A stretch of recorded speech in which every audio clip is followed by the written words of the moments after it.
بسم اللہ الرحمن الرحیم ایاک نعبد و ایاک نستعین۔ میں پہلے واضح کر دوں کہ میں یہ میڈیا ٹاک اس لیے نہیں کر رہا کہ میں تحریک انصاف کو چھوڑ رہا ہوں۔ میں میڈیا ٹاک اس لیے کر رہا ہوں کہ میں اس وقت چاہتا ہوں میری ساری قوم سمجھے کہ میری طرح کا آدمی سیاست میں کیوں آیا اور اس نے یہ اتنی لمبی 27 سال کی سٹرگل کیوں کی، اور وہ اس کے خدشات کیا ہیں کہ یہ ملک میرا کس طرف جا رہا ہے۔ تو میں صرف اپنی قوم کے لیے بتانا چاہتا ہوں کہ میں 18 سال کا تھا جب میں پاکستان کرکٹ ٹیم میں کھیلتے ہوئے انگلینڈ گیا۔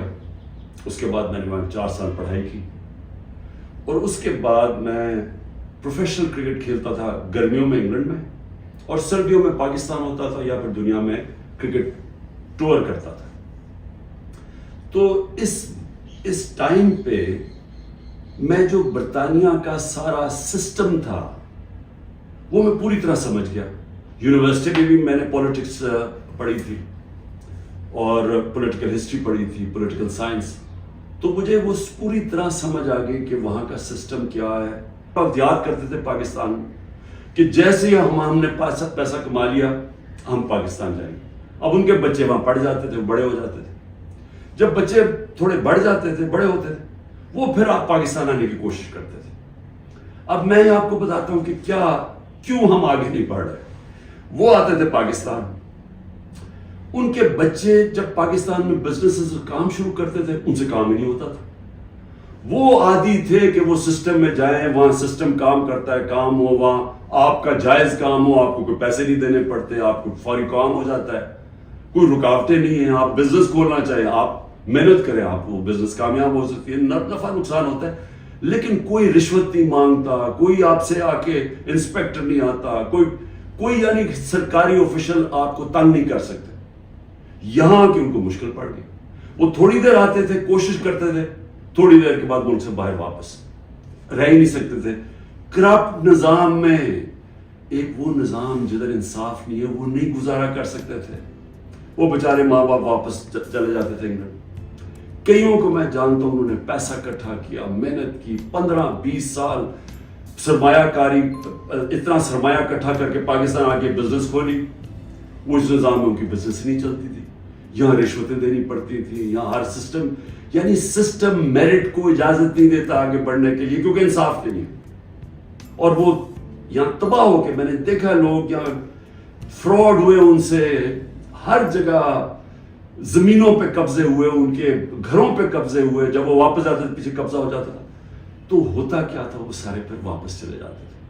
اور آخر میں یہ ان کو پتا چلا کہ پاکستان میں ہم بزنس نہیں کر سکتے۔ اب 1 کروڑ پاکستانی ہے، اب یہ ذرا آپ نے سننا ہے، 1 کروڑ پاکستانی باہر بیٹھا ہے۔ صرف برطانیہ امریکہ میں جو 16,000 پاکستانی امریکن ڈاکٹرز ہیں، 16,000، ان کی نیٹ ورتھ جو ان کی ٹوٹل ان کی جو دولت ہے 16,000، 200 ارب ڈالر ہے، 200 ارب ڈالر ان کی نیٹ ورتھ ہے۔ جو 10 پاکستانی سب سے امیر ہیں اس وقت امریکہ میں، پاکستانی امریکنز، 25 ارب ان کی نیٹ ورتھ ہے، ڈالرز۔ صرف جو پاکستانیوں کو یہاں سمجھتے ہیں کہ یہاں حالات اچھے نہیں ہیں، جنہوں نے دبئی میں، اس میں حلال کا بھی پیسہ حرام کا بھی ہے، صرف دبئی میں انہوں نے جو پراپرٹیز لی ہوئی ہیں 20,000 پاکستانیوں نے، وہ 10.4 ارب ڈالر کی پراپرٹیز لی ہوئی ہیں۔ ہم 6 ارب کے پیچھے، ڈالر کے پیچھے، IMF کے پیچھے بھاگ رہے ہیں۔ تو میں یہ صرف آپ کو کیوں بتا رہا ہوں؟ ہمارا ملک اللہ نے ساری نعمتیں دی ہوئی ہیں اس کو، ایسا ملک دنیا میں نہیں ہے، ہر قسم کی، یعنی 12 موسم ہے، اوپر سے نیچے جائیں بدل جاتا ہے، ملک بدل جاتا ہے، اس میں ہر کچھ اگ سکتا ہے۔ زرخیز زمین ہے، اس کو ہم صحیح استعمال نہیں کر پا رہے، لیکن جب تک ہم انصاف کا نظام نہیں ٹھیک کرتے، ہم اس ملک میں اس دلدل میں گھس رہے ہیں۔ میں اب آپ کو بتاؤں کہ میں نے جب یہ پاکستانیوں سے جو برطانیہ میں تھے، کیونکہ میرا اصل میں کرکٹ کھیلتا تھا، میں نے آپ کو بتایا میرے ان سے رابطہ تھا، تو تب میں نے فیصلہ کیا کہ ہم پاکستان کے اندر جب تک یہاں ایک انصاف کا نظام نہیں آتا ہمارا ملک آگے نہیں بڑھ سکتا، کیونکہ اتنا بڑا سرمایہ کاری ہو سکتی ہے اوورسیز پاکستانی سے، لیکن وہ آتے ہی نہیں ہے پاکستان میں، وہ صرف اپنی ریمیٹنس بھیجتے ہیں، جو اصل تو سرمایہ کاری سے ملک اوپر جاتا ہے۔ تو میں نے پھر تحریک انصاف بنائی 96 میں، اور اس کا نام تھا انصاف کی تحریک۔ اس کی نظریہ کیا تھا؟ اسلامی فلاحی ریاست۔ وہ نظریہ کدھر سے لیا؟ جو قرارداد پاکستان ہے، آبجیکٹو ریزولوشن ہے، جس میں مدینہ کے ریاست، اس کے اوپر طرز کے اوپر انہوں نے اسلامی فلاحی ریاست لکھی، کیونکہ اسلامی فلاحی ریاست ہمیشہ مسلمان مدینہ کی ریاست کی طرف سوچتا ہے، وہ دنیا کی تاریخ کی پہلی فلاحی ریاست ہے۔ ہم نے اس کا وہ آبجیکٹو رکھا کہ یہ ہمارا گول ہے، اور میں نے اپنی پارٹی لانچ کر دی۔ اب میں یہ اس لیے آپ کو بتایا کہ ہمارا جب تک ملک اس چیز کو سمجھتا نہیں ہے کہ ہم نے اس ملک میں قانون کی حکمرانی قائم کرنی ہے، اس کے بغیر پاکستان کا کوئی فیوچر نہیں ہے۔ اگر ہم یہ نہیں سمجھتے تو ہم یہ جو تباہی کی طرف تیزی سے ہمارا ملک جا رہا ہے، ہم نہیں اس کو روک سکتے۔ میرے پاس ابھی اعداد و شمار ہیں جو اس موجودہ حکومت نے پرنٹ کیے ہیں، میں ابھی آپ کو وہ بتاؤں گا کہ ایک سال میں ہوا کیا ملک میں۔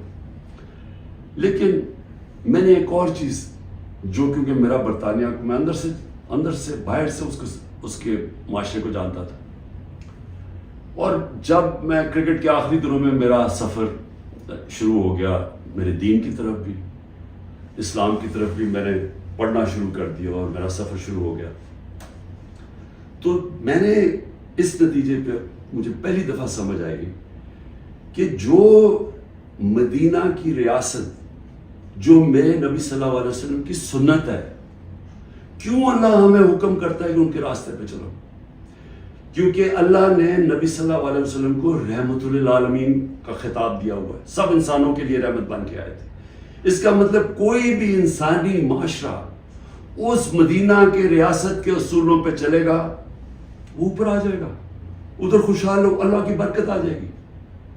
آج آپ صرف یہ دیکھ لیں کہ مدینہ کی ریاست کن اصولوں پہ کھڑی ہوئی تھی؟ سب سے پہلے عدل اور انصاف۔ عدل اور انصاف کا مطلب یہ حقوق، انسانی حقوق، ہر انسان کے جب اس کو حقوق ملتے ہیں وہ آزاد ہو جاتا ہے، اس کو طاقتور سے تحفظ مل جاتا ہے، اور انسانوں کو حقوق دے کے پھر فلاحی ریاست بنائی۔